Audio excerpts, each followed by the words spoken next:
Voilà. Donc, je vais briser un peu, encore une fois, un peu. Je vais briser un peu. Donc, mes habitudes, juste pour un bref temps. Voilà. Bonjour, bonjour à tous. Bonjour à tous les Ivoiriens, à mes frères Ivoiriens, à mes sœurs Ivoiriennes. Bonjour à tous les Africains. Bonjour à tous les panafricains. Bonjour à tous ceux qui se battent pour la souveraineté de notre pays, mais en même temps pour la libération totale de notre continent à nous tous. Et bonjour selon vos positions différentes. Bonsoir pour ceux chez qui il fait maintenant nuit. Voilà, ça dépend de l'endroit du globe terrestre, là où vous vous trouvez. Je vous salue. Bonjour ou bonsoir, bon réveil, ou sinon bonne nuit, ou bon après-midi, ou bonne soirée, peu importe. Voilà. Donc, comme je l'ai mis en titre, mon live, quelques petites précisions et petits rappels importants. Hier, je disais que, voilà, dans mon live d'hier, je disais qu'il fallait que chaque Ivoirien, chaque Africain, d'accord, ait pris de paix, de justice, de liberté, ayant une conscience, ayant été au cœur de ce que notre pays a vécu, qui ne date pas d'il y a longtemps, d'avoir un minimum de discernement, mais on ne peut dire un petit peu de retenue quand, voilà, chacun de nous parle de nos leaders. C'est important. J'ai suivi la vidéo de mon aîné Will Jordan, son live d'hier, parce que hier soir j'étais, voilà, invité quelque part, un anniversaire d'un ami, donc j'ai pas pu malheureusement être là en direct. Et ce matin j'ai suivi le direct dans son intégralité. Et je le dis, je vais réitérer encore ce que j'ai dit hier. N'en déplaise à qui vous. Mais moi je dis, et je répète, que je ne suis pas d'accord avec certaines pratiques de certains de nos leaders, qui qu'ils soient. Surtout par rapport aux événements qui se sont produits. La réception des pro-Soro ou sinon pro-Ado de Charles Blé Goudé par le biais de son, je ne sais pas si c'est son directeur de cabinet ou bien en tout cas son plus proche collaborateur en la personne de M. Diaby Youssouf, à la haie. J'ai dit que je ne suis pas d'accord avec. Parce que ce sont des pratiques qui ont altéré et qui ont outré certains Ivoiriens. Je ne suis pas d'accord. Je n'ai pas été d'accord hier. Je ne suis pas d'accord aujourd'hui. Je ne serai pas d'accord demain. Et je ne serai ni d'accord pour toujours. Mais j'ai dit, quand chacun de nous, par mécontentement, veut extérioriser son ressenti ou ses ressentiments, il faut avoir un minimum de retenue. Et il faut utiliser des mots appropriés. Je ne suis pas un donneur de leçons, mais je le dis Parce que chacun de nous doit être animé par un certain taux de sagesse. J'ai dit, le contenu de leur entretien, là, on ne le connaît pas.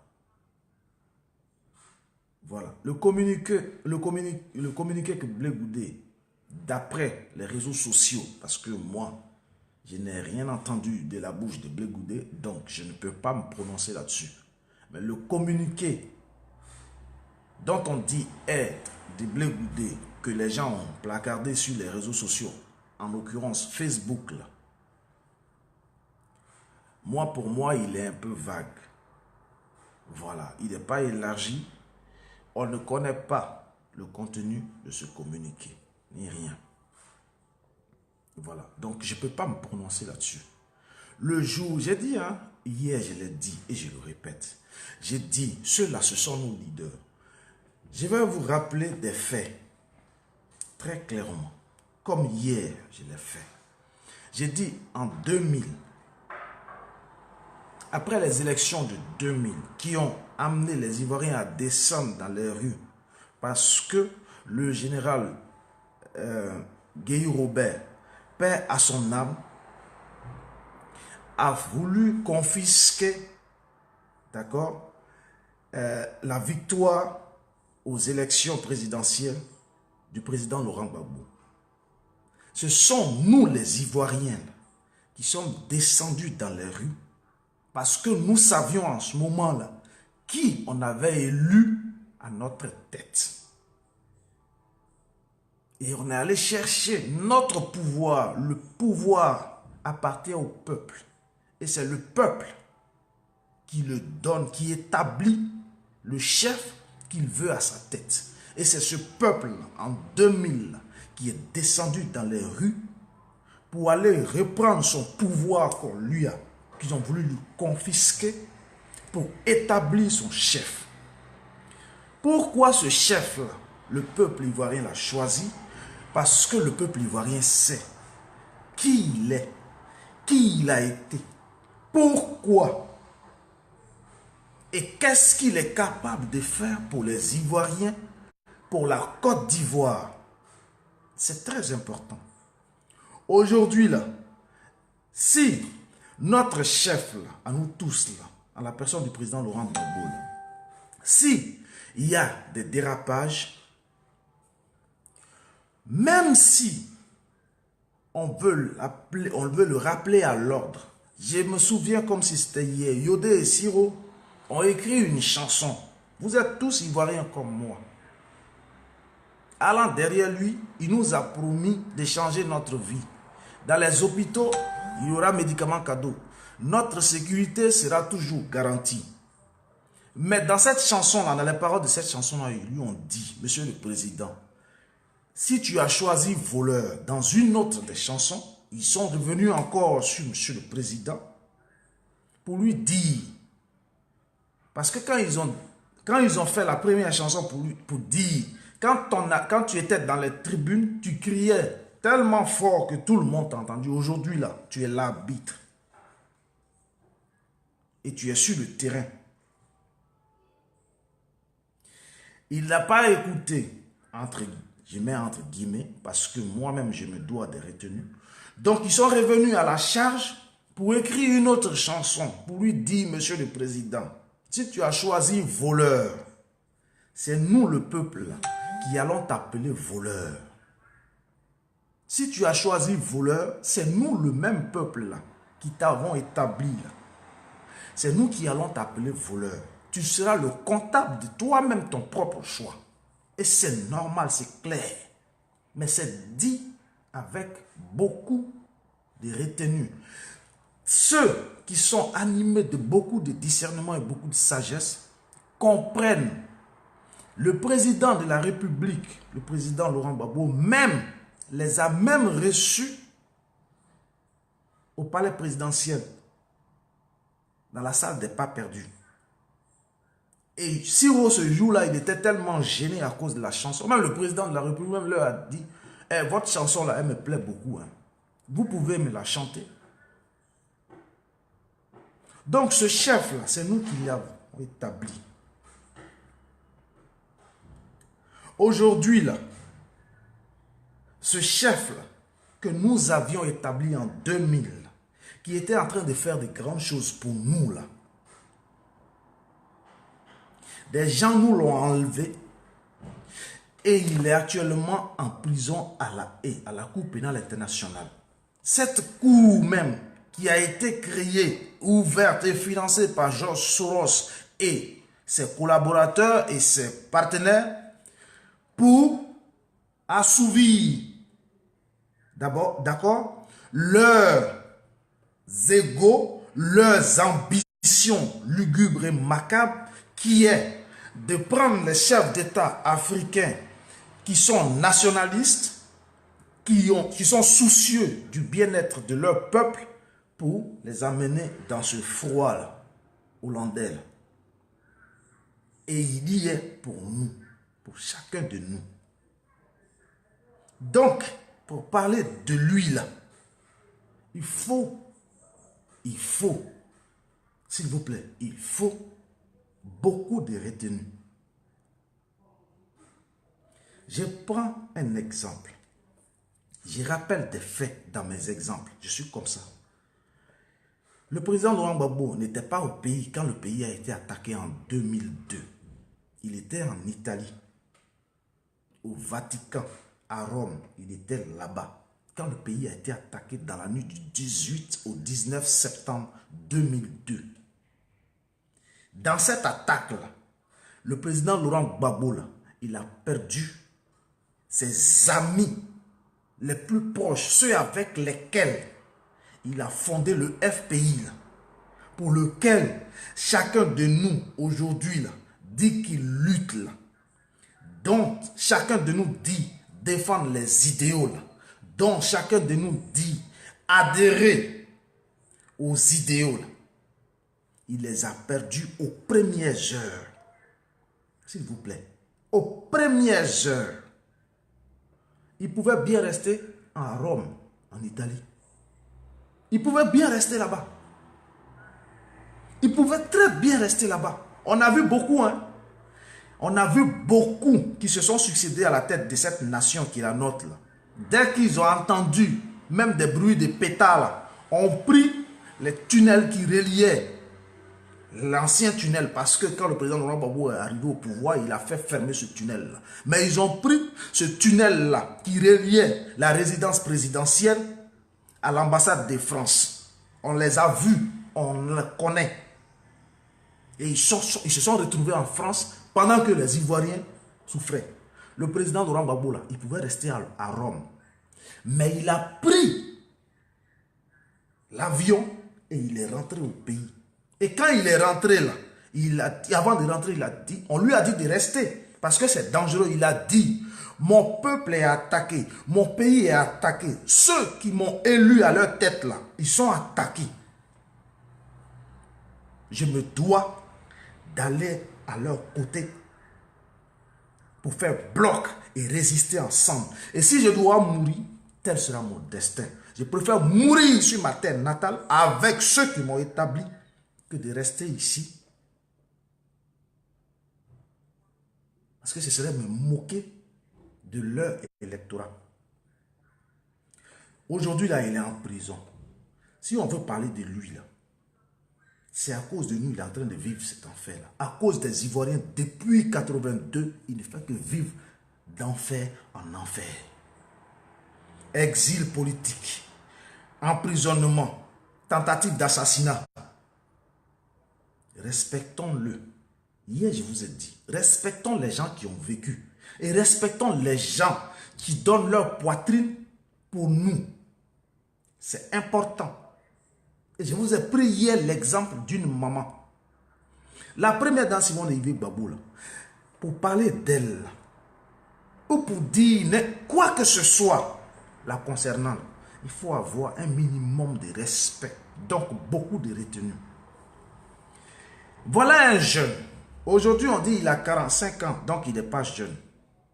Je vous le concède, c'est selon l'analyse de tout un chacun. Charles Blé Goudé, là, il a obtenu une bourse d'études pour aller étudier la science politique à Manchester, en Angleterre. En 2002, là, quand le pays a été attaqué, là, il a abandonné ses études pour retourner au pays, pour mener la résistance. Charles Blé Goudé, qui aujourd'hui aussi croupit dans les geôles des Occidentaux ici à la Cour pénale internationale, c'est du même Charles Blé Goudé là, de ce même Charles Blé Goudé dont on parle sur les réseaux sociaux sans retenue. J'ai dit le linge sale, il se lave en famille. Ton père ou ta mère ou ton frère. Regardez, on prend un exemple chez nous. C'est palpable, c'est très simple. Moi, je parle terre à terre. Je dis, je préfère parler terre à terre. Ton frère, là, vous êtes dehors. C'est-à-dire hors de votre lieu d'habitation, hors de votre cour familiale, hors de votre maison familiale, hors du foyer de vos parents. Vous êtes dehors. Et quelqu'un ou bien ton frère provoque quelqu'un. Et la personne est sur le point d'en découdre avec ton frère. Ton frère, c'est quoi ta première réaction? Même si tu sais que ton frère, il n'a pas raison. Même si tu sais, toi-même, tu sais pertinemment que ton frère n'a pas raison. Mais c'est ton frère. Donc tu le défends d'abord. Et arrivé à la maison là, tu lui dis, je ne suis pas d'accord. Hein. La prochaine fois que tu agis de la sorte là, même si tu ne le penses pas, même si tu ne penses pas le faire, mais tu lui dis quand même, pour le ramener à la raison, pour lui dire, pour lui faire comprendre que l'acte qu'il a posé tout dehors là, tout à l'heure là, tu n'étais pas d'accord, tu n'étais pas pour, mais c'est parce que c'est ton frère que tu as agi en sorte. Donc arrivé à la maison, tu lui dis, la manière dont tu t'es comporté tout à l'heure là, je ne suis pas d'accord. Hein. La prochaine fois que tu fais ça là, moi je vais te laisser avec les gens, ils vont te frapper. Hein.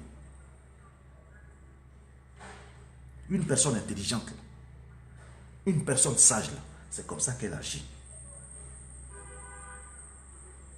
Une personne sage, là, habitée par une certaine sagesse, là, elle agit comme ça.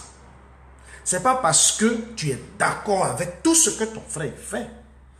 Non. Mais tu peux pas, c'est pas à toi d'aller déposer ton frère ou d'aller exposer ton frère aux yeux de tout le monde. C'est pas à toi d'aller étaler, d'accord, ton frère aux yeux de ceux qui sont censés être vos ennemis communs. Parce que moi là, l'ennemi de mon frère, c'est mon ennemi automatiquement. Il n'y a pas de tergiversation dans ça. Moi, tu es ennemi à mon frère là, tu es mon ennemi. Tu es ennemi à mon père. Bon, comme il n'est plus, mais tu es mon ennemi. Tu es l'ami à mon frère, tu es mon ami. Tu es l'ami à ma mère, tu es mon ami. Pour moi, il n'y a pas de demi-mesure. Il n'y a pas de demi-mesure. Donc, ces gens-là, aujourd'hui, là, vivent l'exil. Bon Boabré, Paul-Antoine Bon Boabré, qui a contribué à l'élaboration du budget sécurisé, là, pour faire vivre les Ivoiriens. Là. Il s'est retrouvé en Israël en exil. Il n'a pas pu avoir accès à son compte en banque pour se soigner. Il est mort en exil. Ces gens-là, il y a des gens qui sont aujourd'hui au Ghana. D'autres sont encore en prison. D'autres sont partout. Ils ne voient même pas leur terre natale. À cause des Ivoiriens. Pour avoir lutté pour le bien-être des Ivoiriens. Pour s'être soucié de la Côte d'Ivoire. Pour s'être soucié du développement de notre pays. Pour s'être soucié du fait qu'il fallait rétablir l'ordre dans notre pays. Ces gens-là, aujourd'hui là, sont encore dans ces souffrances-là. Pour parler d'eux là, même si on n'est pas content de quelques agissements qui soient, ayons un minimum de discernement, mais de retenue, mais de respect pour ces gens. Et demain, là, quand ils seront dehors, quand on va se retrouver là, dans notre maison familiale, mais on va leur demander des comptes. C'est comme ça qu'on agit. C'est comme ça qu'on agit. On va demander à Blé Goudé, on va lui demander, toi et ton COJEP là, pourquoi, pendant que nous on était en train de faire des vidéos, pendant que nous on était en train de dénoncer les situations illégales dans lesquelles on vous a mis là, pourquoi vous êtes allé recevoir, pourquoi tu allais recevoir des pro-Ado ou des pro-Soro? Et puis il va nous expliquer. Parce que Blé Goudé en 2002, là, il a abandonné ses études à Manchester et il s'est rendu au pays. Ce n'est pas quelqu'un qui a une langue de bois. Hein. Tout le monde le sait. Aujourd'hui, là, la résistance cyberactiviste, elle a commencé quand? Elle a commencé quand? Parce que nous tous on sait, hein, Facebook, là, ça a été créé en 2006, 2007. Cyber-résistance, là, elle a commencé quand? Mais elle a commencé l'après 2011. L'initiateur, l'instigateur de cyberactivisme, c'est Johnny Pacheco. Moi, je dis, il faut reconnaître à César ce qui est à César. Mais en même temps, en reconnaissant dans cette politique de reconnaître à César ce qui est à César, là, Blé Goudé, là, il a été aux premières heures à la tête de la résistance sur le terrain, au pays. Au pays. Est-ce que c'est la première fois que Blé Goudé reçoit ses protagonistes? Le camp en face. Non? Les Karamoko, Yairo et autres. Là. Mais il les a reçus plusieurs fois au pays. Mais ce sont eux qui ont trahi les Ivoiriens.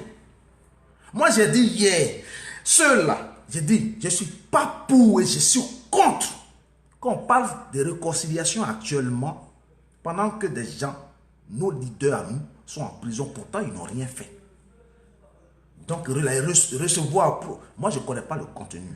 Donc, je ne fais pas de commentaires là-dessus. Mais je ne suis pas d'accord. Et je suis d'accord avec ceux qui extériorisent leur mécontentement et leur colère et leur déception. Mais à ceux-là, à ses frères, à mes frères, je leur dis d'arrêter de tomber dans ce que je pourrais appeler trop d'émotions. Parce que trop d'émotions tue l'émotion. Je suis d'accord avec leur position. Aujourd'hui, demain et toujours. Mais comme on ne connaît pas le contenu de leur entretien, laissons tranquille ce qui s'est passé.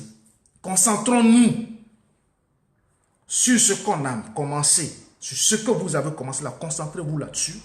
Quand ils seront dehors là, on va leur demander et puis ils vont nous rendre compte. Et devant eux, là, on va leur dire, nous on n'est pas d'accord. Mais la prochaine fois, là, n'agissez plus comme ça. Mais en ce moment-là, on sera déjà à la maison chez nous. C'est pas dehors. Pas dehors. Pas dehors. On a vu des professeurs de l'université de Manchester se déplacer pour se retrouver jusqu'à Abidjan parce qu'on refusait, on empêchait Blé Goudé maintenant d'accès au territoire européen. Et il est resté à Abidjan. Mais c'est Abidjan qu'il a obtenu son DSS en sciences politiques. C'est lui qui disait en 2002, ceux avec qui j'étais sur les bancs des amphithéâtres à l'université de Cocodila, certains parmi nous ont choisi de prendre les armes.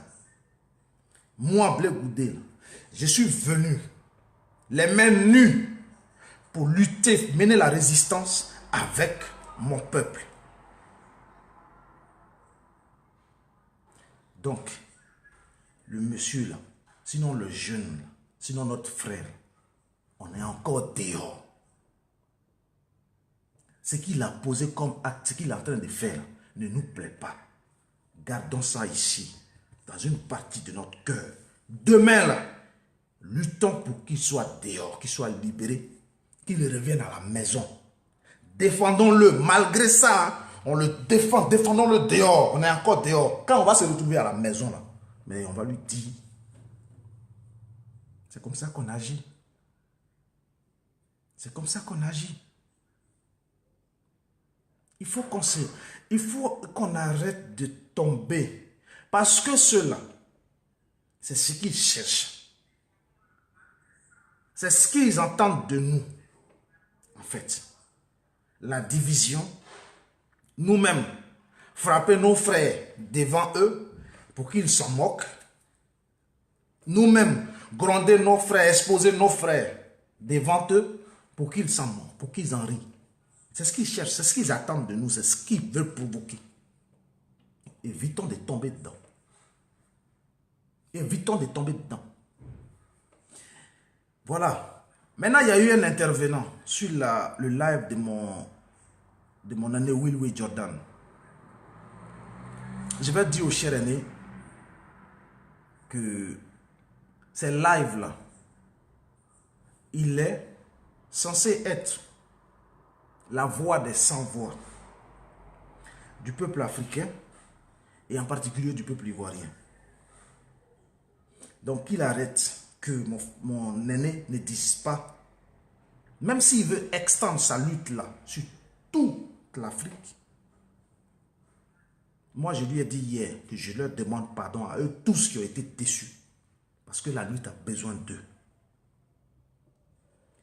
Et dans son live, il a dit qu'il quitte la lutte. Enfin, il dit qu'il ne la quitte pas définitivement et il est à la porte.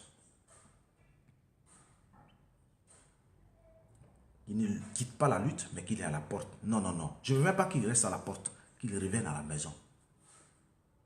J'ai dit, il y a un adage, il est bêté, je suis bêté. Il y a un adage chez nous qui dit, avant de frapper à la porte de ton voisin pour lui dire, devant sa porte là, il y a des excréments de chiens ou bien il y a je ne sais quoi, des ordures là. Regarde d'abord chez toi. Donc, balaie chez toi avant de dire au voisin que chez lui est sale. Même quand tu dis à quelqu'un, tes yeux là sont sales là, tu nettoies dans tes yeux d'abord. Pendant que tu es en train de lui dire dans tes yeux sont sales là, toi-même tu nettoies déjà l'œil concerné chez toi. Donc là, on n'a pas encore fini pour nous là. On connaît la souffrance de tout le peuple africain. Mais pour nous là, on ne l'a pas encore fini. Il faut qu'on finisse chez nous d'abord. Quand on aura fini chez nous là, quand on saura que oui, chez nous là, ça va bien là, on va, j'ai dit, et je l'ai dit encore dans l'un de mes lives, j'ai dit moi là, s'il y a à manger à la maison, mon frère dit il a faim.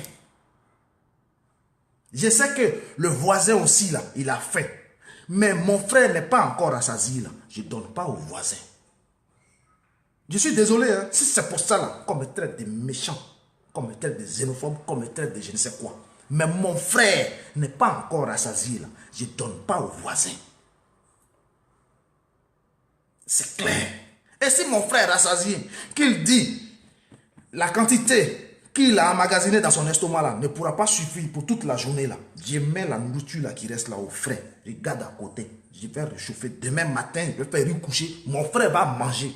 C'est quand mon frère sera à l'aise, vraiment là, et que je le ressentirai là, de mon fond intérieur là, je donnerai au voisin. Je n'ai pas dit que, j'ai pas dit la souffrance du voisin, je reste indifférent face aux souffrances du voisin.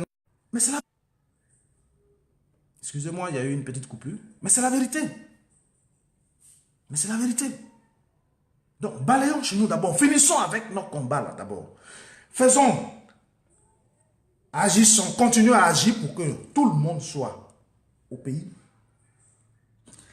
Et maintenant, faisons des suggestions quant au développement de nos régions respectives, quant à la modernisation de notre pays, quant à tout ce qui émane d'un développement réel chez nous.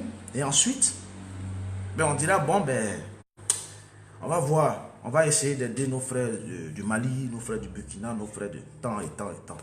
Mais vous croyez que les Occidentaux là, ils font comment? C'est parce qu'ils savent qu'eux, ils ont fini de se développer, qu'ils battent notre monnaie chez eux, mais en même temps, notre propre argent là, ils nous donnent à crédit. Donc là, ton papa là, il est comment? Comment? Tu n'as pas le droit ni le devoir moral de l'exposer dehors. Même s'il est en tort, ton frère, il est comment? Comment? Tu dois le défendre dehors et arriver à la maison. Tu vas lui en faire le reproche.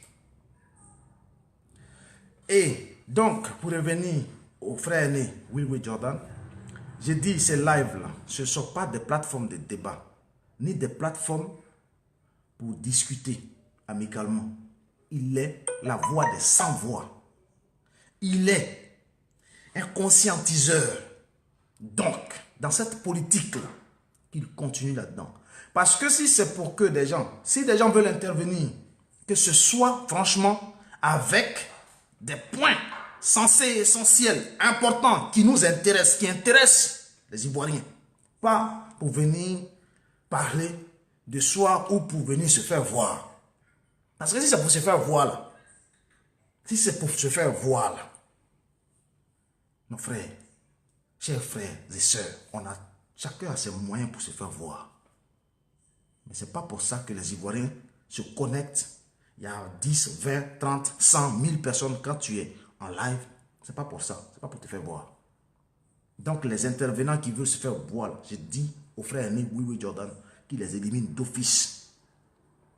Parce que là, l'intervenant là, mais c'est un sympathisant du COJEP. Et lui, quand les gens parlent, j'ai l'impression, moi ça me désole, moi ça me fait mal. Parce que nos parents auront sacrifié tous leurs petits revenus qu'ils avaient là pour nous scolariser et chacun a daigné de ne pas prendre ses études au sérieux. Ou chacun a daigné de son côté de faire ce qu'il a envie. Ou chacun a daigné de ne rien faire pour apporter sa pierre à l'édifice qui est la reconstruction ou le développement de notre pays. Parce que pour participer au développement de notre pays, pour participer au développement de l'Afrique, pour lutter pour la Côte d'Ivoire, pour lutter pour l'Afrique, pour lutter pour les Africains, pour lutter pour les Ivoiriens, là. Mais il faut connaître qui, c'est quoi la Côte d'Ivoire, il faut connaître c'est qui l'Ivoirien, il faut connaître c'est quoi l'Afrique, il faut connaître c'est qui l'Africain. C'est ça. C'est ça. Pourquoi les Ivoiriens disent c'est Gbagbo, on connaît? Pourquoi les Ivoiriens disent c'est Gbagbo l'homme de la situation? Mais c'est parce que pendant 30 ans, il a parcouru la Côte d'Ivoire dans son entièreté. Il est allé jusqu'au fin fond du pays profond, dans les hameaux, dans les villages les plus retranchés. C'est pourquoi les Ivoiriens le connaissent. Et c'est pourquoi il connaît la Côte d'Ivoire. Et quand vous-même vous attendez, quand vous voyez le président Laurent Gbagbo tenir une allocution ou bien tenir un discours, là, il n'a jamais de papier, feuille écrite devant lui. Non, non, non. Non, non, non, non, non. Il sait de quoi il parle. Et il sait. Ouais, là, quand j'étais là, en telle année. Et il connaît. Donc, cherchez d'abord à connaître le continent. Cherchez à connaître le pays. Cherchez à connaître les habitants du pays. Mais cherchez à connaître le peuple ressortissant de ce continent. Avant de venir s'exhiber là comme vous voyez, des princes ou bien... Mais on s'en fout de ça. Ce n'est pas de ça que les Ivoiriens ont besoin. Hein. Venez te faire voir là. Ce n'est pas de ça qu'ils ont besoin. Donc, frère aîné, Will Jordan, les gens qui ont ces intentions ou ces ambitions, là, il faut les éliminer d'office. Tu n'as même pas le temps à perdre avec eux. Voilà, c'est ça qui est la vérité.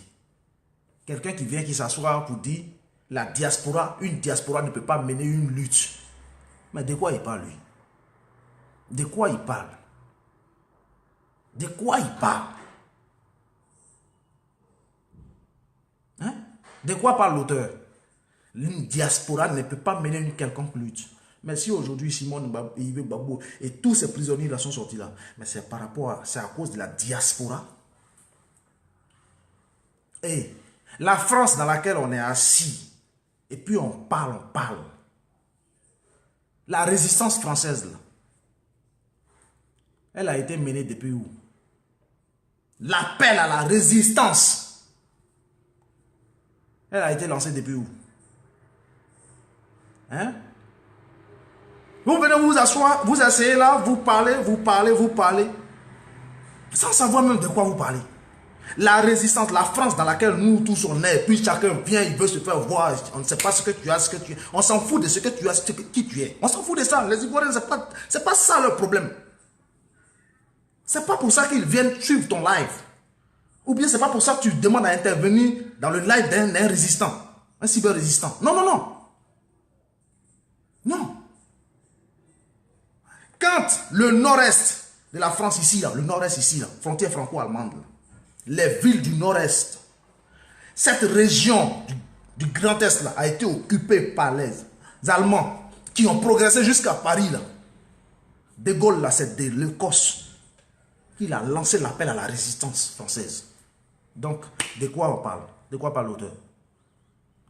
Il était sur le sol français, de Gaulle. Le général de Gaulle, là, il était sur le sol français, mais il était en Écosse. Mais quand être hors de son pays, là, c'est être en diaspora.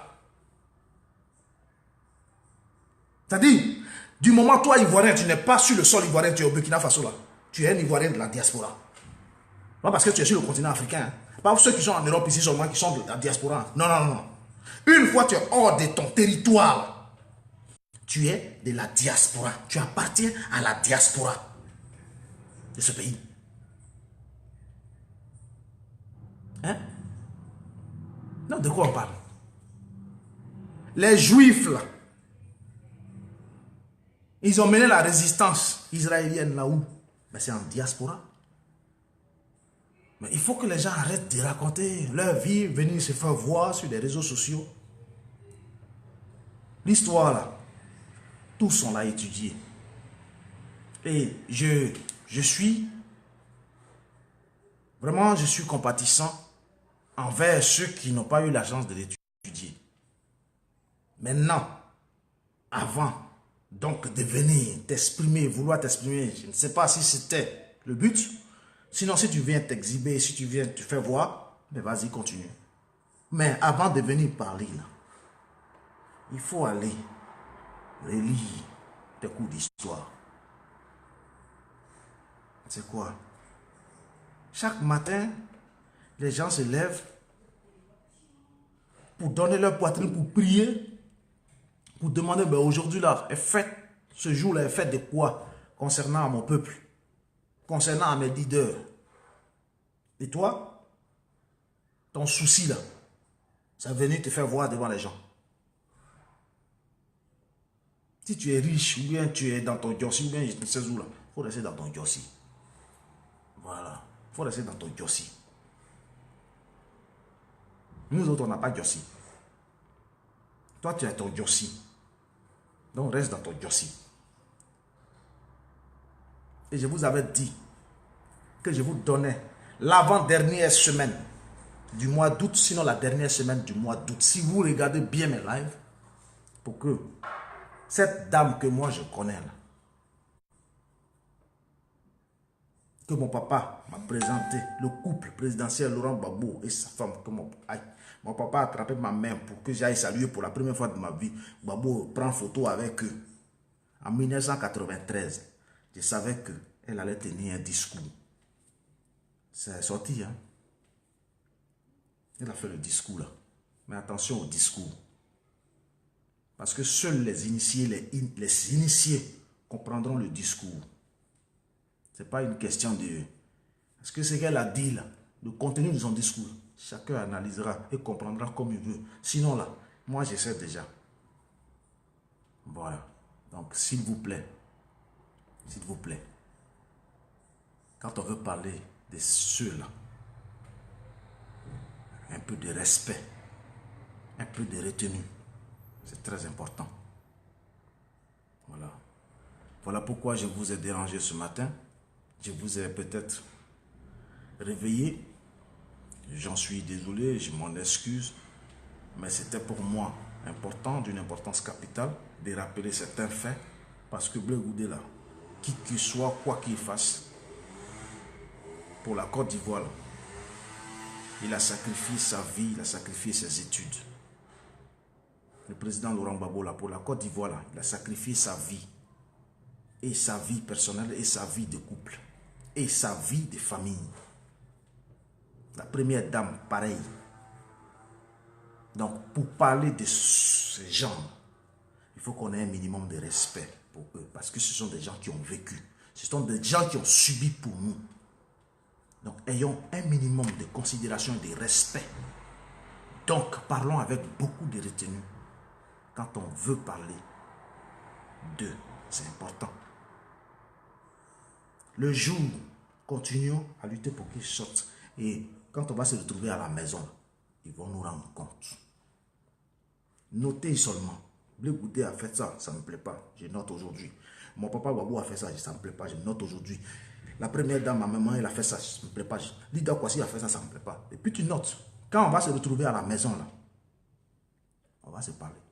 Et pour l'instant, ce n'est pas à nous de les exposer. Ce n'est pas à nous de faire comme ça. Sinon, ça va parsemer encore la lutte de beaucoup d'ambiguïtés qui existent déjà. Voilà. C'est ce que je tenais à vous dire. Je vous souhaite bon dimanche et bon culte à ceux qui vont à l'église. Et bonne journée à tout le monde. Et sachez que la Côte d'Ivoire, c'est notre bien commun à tous. Si on ne lutte pas pour notre pays, demain nos enfants se retrouveront sans identité. Parce qu'actuellement même, nous-mêmes, on est presque sans identité. Parce qu'on est ici, on est étranger. On est chez nous, on est étranger. Alors qu'en Côte d'Ivoire, il ne faut pas dire à quelqu'un qui est étranger qu'il est étranger. Mais attends, quand un Baoulé vient même chez moi à Gagnoa, on dit c'est un étranger à Gagnoa. Même quand toi-même, le BT même, tu te déplaces, ton frère, toi tu es BT de Guiberoua, ton frère est, ou bien ta connaissance est BT de Gagnoa. Quand tu viens rendre visite à ta connaissance à Gagnoa, du moment où tu t'es déplacé de ton Guiberoua pour arriver à Gagnoa, tu es déjà étranger chez lui. Donc il te reçoit comme il se doit, comme un étranger. C'est-à-dire, il te donne l'eau à boire, il te donne à manger. Parce que tu es étranger chez lui. Donc, dire de quelqu'un qu'il est étranger, là, ce n'est pas une insulte. Dire à un Burkinabé qu'il est Burkinabé, là, ce n'est pas une insulte. Dire à un Malien qu'il est Malien, ce n'est pas une insulte. C'est comme ça en Tunisie, ils sont en train de massacrer nos frères parce qu'on dit qu'ils sont étrangers en Tunisie. C'est pas méchant. C'est pas méchant. Toi, un Ivoirien, tu es en Tunisie, mais tu es étranger en Tunisie. Si un Tunisien est chez toi en Côte d'Ivoire, il est étranger en Côte d'Ivoire. Voilà. Merci et bonne journée à vous. On est ensemble. Ciao, ciao.